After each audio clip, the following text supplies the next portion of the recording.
The thought of anyone younger than 16 competing in esports was ludicrous. Then, on February 22nd, 2019, the rules for Fortnite World Cup were released. What stood out most, besides the $100 million prize pool?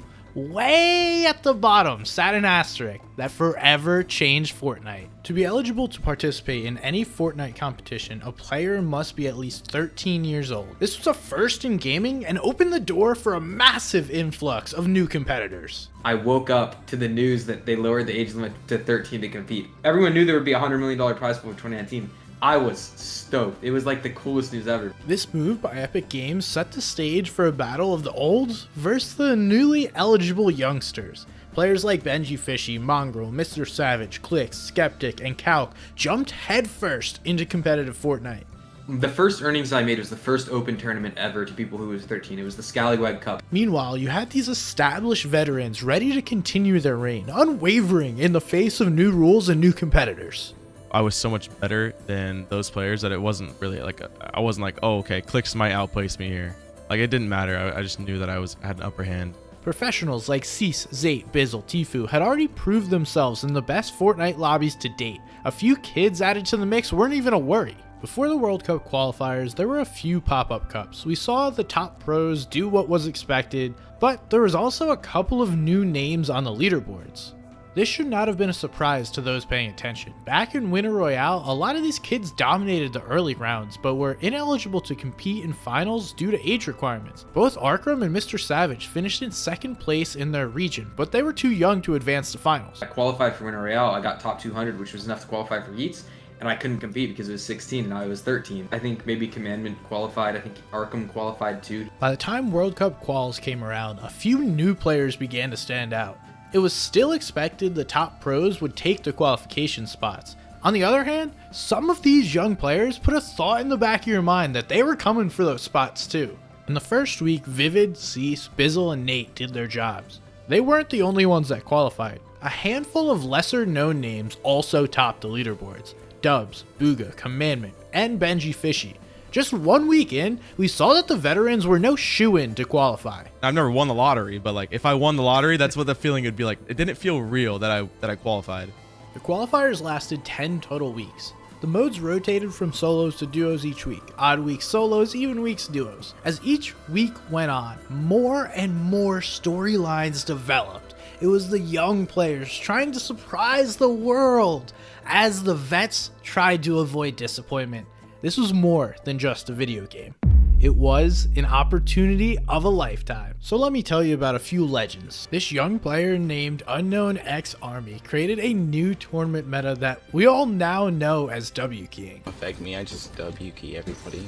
It only affects the people who play late game. We saw Mongraal put himself in Fortnite history with this clutch. Himself underneath the structure, he might actually, his head might have been poking through the floor. He's staying just ahead, just out of sight. Does the player see him? I don't think so. The drop in. Gets the shot off and gets the elimination. Mongraal literally putting on a clinic of why you need to pay attention to what's going on. Everybody? Are you kidding me? Just fell. Picks up 3 balls. Launch pad, he's gonna launch pad off. Oh my goodness. Are you serious? 13 eliminations. There's still 4 players left, including him. Add it down! No way are you doing this right now, Mongraal! No way! Top 3 situation now. Gonna get the time for the minis. Still needs to find 2 more. Not sure who he's fighting. It's Alec on high ground and then Zur. Mongraal took down every single player that we talked about earlier in the lobby. And now reloading the double RPG as well. Zur's gonna go down in another one. Mongraal, are you kidding me? Mr. Savage showed the world his big brain with a beautiful combination of grenade launchers, which nobody used, and a shadow bomb play. Is the person who will make it work. He is so innovative. And he takes out Mitro. This is what I was talking about. That matters. Say it, Aqua. This game was stacked with players who were 100% in the running for qualification. He just took out Mitro and Aqua back to back, now top 4. Folks, you might be witnessing live why Mr. Savage qualifies this week for a trip to the World Cup Finals in New York. I'm sorry for anything I said about the grenade launcher, because apparently he's using it perfectly and making me look like an idiot. Mr. Savage M. Building on up, 22 builds remaining. The spray comes in a 72 tag, another elimination. Now 8 elims this game. They've got to go up the side of a mountain, and it's Shadow Bomb time. Look at how awkward this is. He's getting completely blocked then out. He's deciding to take storm damage. Yes. Mr. Savage! another well-known current player, but at the time, Bucky was just another kid. After he qualified, he shared a heartwarming moment with his parents that will never be forgotten. My dad's calling. Hello? What's up? What's up? Hey, congrats, you got the 5th spot. I did? I'm gonna cry. Don't cry, he's happy. That's I know, awesome. I'm so sad. Happy Mother's Day. You're the best mom. The biggest gamer in the world just narrowly misses qualification after doing everything possible by Reverse 2K in Week 6. I'm here with Bala, and we're about to find out right now. No, just barely out in 7th place. Just barely, almost the clutch of a lifetime. And who could forget Bizzle the absolute madman? He qualified in Week 1 and then decided to show exactly how good he was at the game. He decided to play with no weapons and finished right outside the top 100, something that most players had no shot at. Brothers, I need a better ball. Which one's good? 200 HP? Thanks, man. Later. During this period, Fortnite was booming. For once, it was cool to play video games. Nah, I'm serious. It's cool. Fortnite. With all the news coverage and the ridiculous amount of money Epic was putting up, gaming became socially accepted. Fortnite and this blue-haired dude were becoming household names, and you were hearing and seeing them everywhere. As the hype around the game continued to build, so did the hype within the game during the World Cup qualifiers. The spots were quickly disappearing, and going into Week 10, names like Cloakzy, 72 Hours, Zexro, Vinny, and Epic Whale had yet to qualify. Surely this would be the week. Unfortunately, it wasn't for Cloakzy and Tfue, Vivid in 72 Hours, Chap and Poached, Ninja, and many more.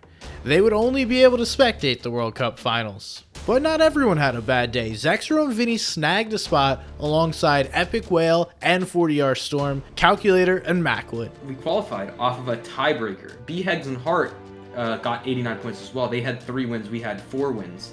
So we qualified through the tiebreaker. Back then, it wasn't an exact science to determine how many points you needed to qualify. Now players have tons of estimates, they're always figuring out where exactly qual is. Back then, you just played your games out, then desperately refreshed the leaderboard. All this is like pre-planned in my brain. It's all written out. But back then, like, I know we didn't have that. Like, we're confident because we had scrimmed and done well, and like in tournaments we had done well. And I remember, I was like, oh my gosh, like typing in the chat, like I just, got 10 points or whatever like that. I have 61. Is that enough? Is that enough? Is that enough? And ultimately ended up being enough. And after 10 weeks of unbelievable Fortnite, the stage was set. The greatest Fortnite lobby of all time had been assembled. The best of the best from around the world were about to collide. We saw an unbelievable rise by some of the youngest players in the world. Yet at the same time, they were beginning to take over. The established vets were holding their ground, standing strong. This was shaping up to be one of the most exciting esports events of all time. Youngs, olds, experienced vets, and hungry newcomers. None of that mattered anymore. It was time to prove yourself. You might be wondering how we got to this point, and if you are, click this video to learn about the origins of competitive Fortnite.